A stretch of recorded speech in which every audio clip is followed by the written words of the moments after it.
Hello friends, मैं हूं doctor Neha Jadhav, obstetrician, gynaecologist और टेस्ट ट्यूब बेबी कंसल्टेंट पिछले 10 सालों से पिंपले सौदागर पुणे में प्रैक्टिस कर रही हूँ। इस वीडियो में हम देखने वाले हैं कि 14th वीक ऑफ प्रेगनेंसी में हमारे शरीर में क्या क्या चेंजेस और बदलाव हो रहे हैं।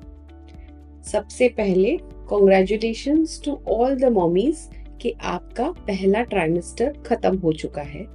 हमारा सेकेंड ट्राइमेस्टर शुरू हुआ है, यानी कि सबसे प्रॉब्लम वाला ट्राइमेस्टर था वो खत्म हो चुका है। सबसे पहले आज हम डिस्कस करेंगे कि मदर के बॉडी में क्या क्या चेंजेस होंगे इस वीक में। जैसे हमने कहा कि हमारे फर्स्ट ट्राइमेस्टर के जो भी सिम्टम्स थे, जी मचलना, नॉशिया, वॉमिटिंग होना, कुछ भी टेस्ट नहीं लगना, कुछ भी खाने का मन नहीं करना, आपका मूड भी फ्रेश नहीं था, आपको फ्रेश फील नहीं हो रहा है, ये सारे सिम्टम्स अभी स्लोली कम हो जाएंगे।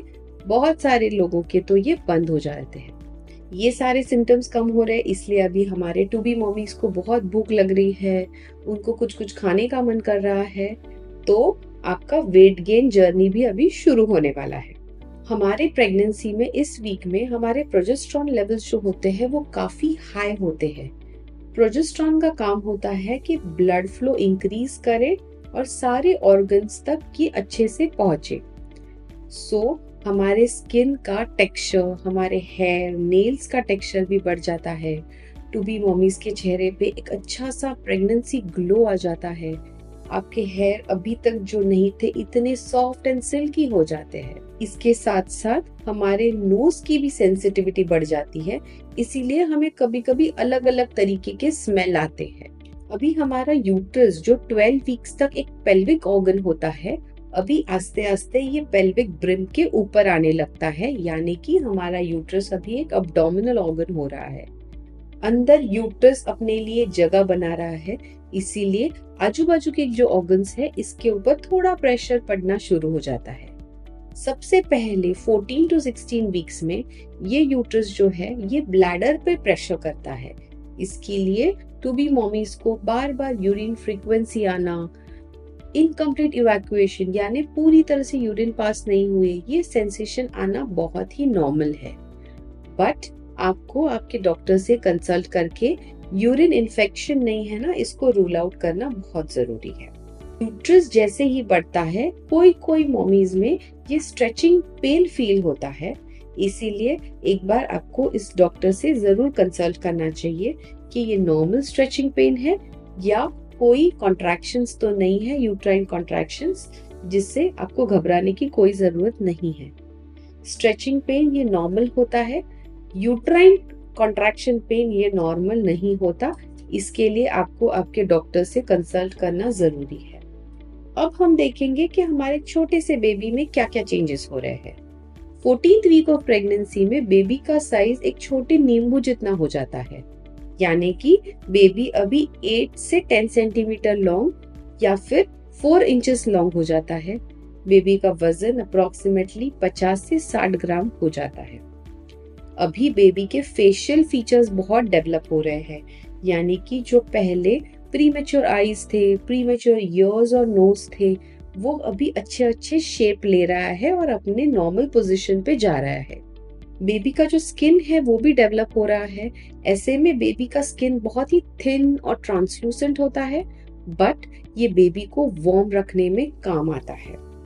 बेबी के जो लेग्स है, आर्म्स है, जॉइंट्स है, बोन्स, मसल, कार्टिलेज, ये सारे एक एक करके डेवलप हो रहे हैं। बेबी की किडनीज की डेवलपमेंट भी बहुत तेजी से चालू है।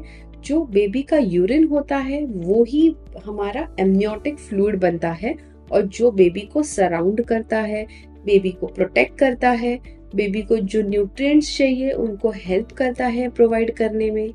बेबी का लिवर डेवलप हो रहा है, लिवर में से बाइल फंक्शन होना शुरू हो गया है, बाइल एसिड्स और बाइल सॉल्ट्स बनना शुरू हो गए हैं। उसके साथ ही स्प्लीन के डेवलपमेंट बनना शुरू हो गया है और स्प्लीन में से बनते हैं रेड ब्लड सेल्स जो कि फीटल सर्कुलेशन में आना शुरू हो जाते हैं।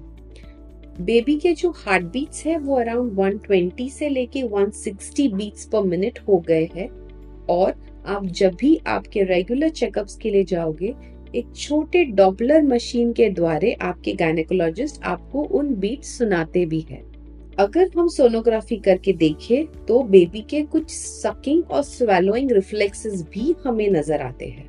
अभी हमारा एक एनटी स्कैन और डबल मार्कर रिपोर्ट हुआ रहता है जो आपने 12 वीक्स ऑफ प्रेगनेंसी में किया रहता है। अगर ये रिपोर्ट आपका लो रिस्क में आता है तो कोई भी घबराने की जरूरत नहीं है, पर कभी कभी ये रिस्क अगर हमारी इंटरमीडिएट या फिर हाई रिस्क हो, आपको आपके डॉक्टर अर्ली अनोमली स्कैन करने के लिए कहेंगे। अगर किसी का रिपोर्ट हाई रिस्क में रहता है तो आपको आपके डॉक्टर कभी कभी एमनियोसेंटेसिस नाम की टेस्ट एडवाइस करते हैं। ये एमनियोसेंटेसिस टेस्ट होता क्या है? सबसे पहले एमनियोटिक फ्लूइड यानी कि बेबी के बाजू में जो उसका यूरिन है, यही एमनियोटिक फ्लूइड बनता है। इसमें बेबी के डीएनए सेल्स होते हैं।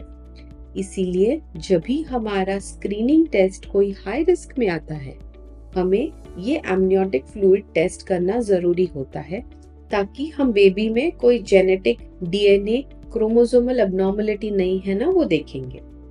एमनियोसेंटेसिस ये जो प्रोसीजर है वो अल्ट्रासाउंड गाइडेड किया जाता है। इसमें 10 to 15 ml एमनियोटिक फ्लूइड निकाला जाता है, जिसके कारण हम बेबी पे कोई जेनेटिक टेस्ट कर सकते हैं। डबल मार्कर ब्लड टेस्ट के साथ आजकल हम प्री एक्लाम्शिया स्क्रीनिंग करते हैं, जिससे हमें पता चले कि हमारे टू बी मॉमीज को कभी कभी प्री टर्म बर्थ रिस्क है क्या, या फिर 7 मंथ में होने वाले ब्लड प्रेशर की रिस्क है क्या। ऐसे में आपको आपके डॉक्टर कभी कभी इकोस्प्रिन नाम की टैबलेट शुरू करने के लिए एडवाइस करेंगे। कोई मॉमीज की अगर ये डबल मार्कर रिस्क छूट जाती है, यानी कि आप डबल मार्कर टेस्ट करना भूल जाते हो, तो उनको घबराने की कोई भी जरूरत नहीं है। हमारे पास अल्टरनेटिव टेस्ट जैसे कि ट्रिपल या फिर क्वाड्रुपल मार्कर टेस्ट होते हैं, जो आपको 16 वीक से लेके 21st वीक में करना है, पर आपको आपके डॉक्टर से इसकी एडवाइस लेनी जरूरी है। अगर हम डाइट की बात करें तो हमारा नौशिया, वॉमिटिंग, जी मचलना, ये सारे सिम्टम्स कम हो गए हैं। इसीलिए अभी हमारे डाइट में प्रोटीन की मात्रा बढ़नी चाहिए। हमें हमारा आयरन और कैल्शियम इंटेक भी बढ़ाना है, क्योंकि अभी बेबी के सारे इंपॉर्टेंट स्ट्रक्चर्स बन रहे हैं, जैसे कि बोन्स, मसल, कार्टिलेज, जॉइंट, जिनके लिए कैल्शियम की बहुत जरूरत है। इसीलिए आपको आपके डाइट पे बहुत ज्यादा ध्यान देना है और junk food, processed food, cold drinks ऐसी चीजें नहीं लेनी। डाइट और हाइड्रेशन के साथ साथ आपको एक्सरसाइज पे भी ध्यान देना है, ताकि आपकी बॉडी थ्रू आउट प्रेगनेंसी स्वस्थ और अनकॉम्प्लिकेटेड रहे। टू बी डैड्स के लिए मेरी कुछ एडवाइस रहेगी कि आपको मम्मी का ख्याल रखना है। उनकी भूख बढ़ रही है तो उनकी भूख जो बढ़ रही है उसके साथ साथ उनका डाइट का भी ध्यान देना है। उनको जो भी खाने का मन करे बाहर खाने के लिए अलाउ नहीं करना है। उनको जो भी खाने का मन करे वो घर पे ही बना के दे दे। आज इस वीडियो में हमने देखा कि हमारे शरीर में क्या क्या चेंजेस हो रहे हैं, बेबी कैसे तेजी से बढ़ रहा है, बेबी की क्या क्या डेवलपमेंट हुई है, आपको क्या चीजों का प्रिकॉशंस लेना है और कौन सी चीजों का ध्यान रखना है।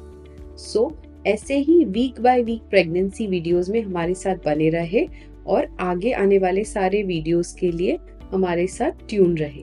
Thank you so much for watching this video.